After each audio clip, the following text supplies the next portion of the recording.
हसैन कोतवाली क्षेत्र की ग्राम पंचायत मथुरापुर के मांजरा भरतपुर हसैन मार्ग पर स्थित दलित वर्ग के 3 लोगों की दबंगों द्वारा बाउंड्री झोपड़पट्टी 3 सेट को जेसीबी से गिराकर अवैध कब्जा की कोशिश की गई।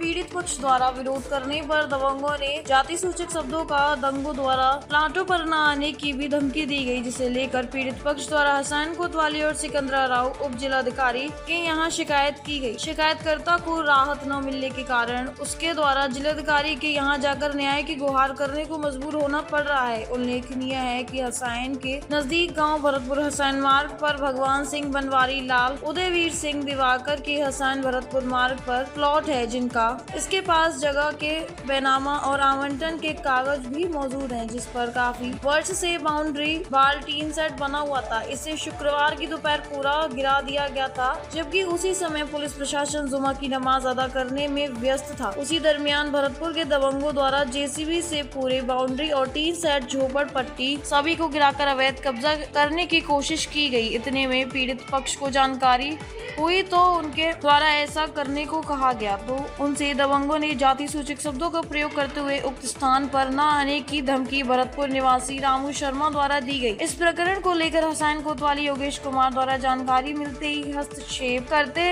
हुए जेसीबी चलाकर बाउंड्री और टीन सेट को गिराने वाले लोगों से उच्च अधिकारियों के आदेश मांगा तो वे कोई आदेश नहीं दिखा पाए। इस प्रकरण को कोतवाल द्वारा अधिकारी के संज्ञान में दिया गया और पीड़ित पक्ष द्वारा भी उप जिलाधिकारी सिकंदरा राव से न्याय की गुहार की गई, जहां पर कोई संतोषजनक आश्वासन न मिलने के बाद पीड़ित पक्ष द्वारा जिलाधिकारी हाथरस से न्याय की गुहार लगाई जा रही है। पीड़ित पक्ष का आरोप है कि दबंग रामू शर्मा को क्षेत्रीय प्रधान और लेखपाल भी हमारे प्लॉट पर अवैध कब्जा करने में सहयोग कर रहे हैं।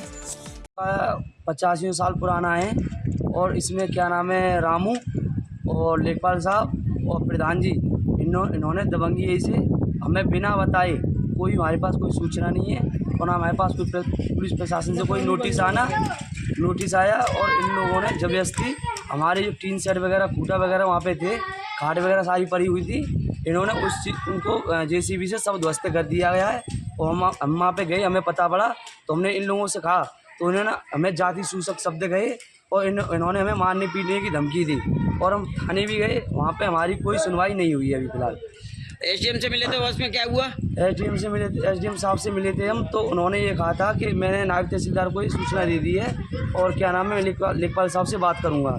लेखपाल साहब का कहना है कि एसडीएम साहब का ऑर्डर था, लेकिन वहाँ पे हमारे पास कोई ऑर्डर, उनका कोई हमारे पास कोई। हमारे पास इस जमीन का पहले बैनामा है? बैनामा हमारे पास 50 साल पहले, वो 40-50 साल पहले हमारे पास वो उसका पट्टा, फिर बैनामा भी करा लिया है। जमीन 2 भागों में पट्टा भी है और बैनामा भी है? पट्टा भी है, बैनामा भी है। पूरी जमीन का कितना एरिया होगा लगभग? जो जमीन का एरिया होगा लगभग 1.25 बीघा के करीब। 900 वर्ग गज का क्या नाम है उसका, 300 गज के पट्टे हैं और 500 वर्ग गज हमारी देसी है। इसमें कौन कौन शामिल है? इसमें राम कुमार, दुर्गेश और के सनौपिन के क्या नाम है, अशोक कुमार शर्मा है, लेखपाल साहब हैं, प्रधान जी हैं। और तुम्हारे किन भाइयों के नाम है ये? हमारे भगवान सिंह, बनवारी लाल और मान सिंह। क्या मामला है? क्या मामला का है सर? तो ये तुम्हारी जमीन को कल तोड़ा गया, क्या मामला है? तोड़ दिया उन्होंने दबंगगिरी से, हमको पता ही नहीं चला। उन्होंने हमारी 4 फुट 5-6 फुट ऊंची जमीनी वो बाउंड्री है रही, सबको तोड़ दिया उन लोगों ने जेसीबी से। अब क्या कर रहे हैं तुम इस बारे में? अब क्या करें, हमारी कोई सुनवाई नहीं हो रही, हम भगे भगे अधिकारियों के पास गए कि नहीं? गए हम, हमारी कोई सुनता नहीं है। अब कोर्ट जाने का विचार है? हाँ, देख तो रहे हैं हम जाने का।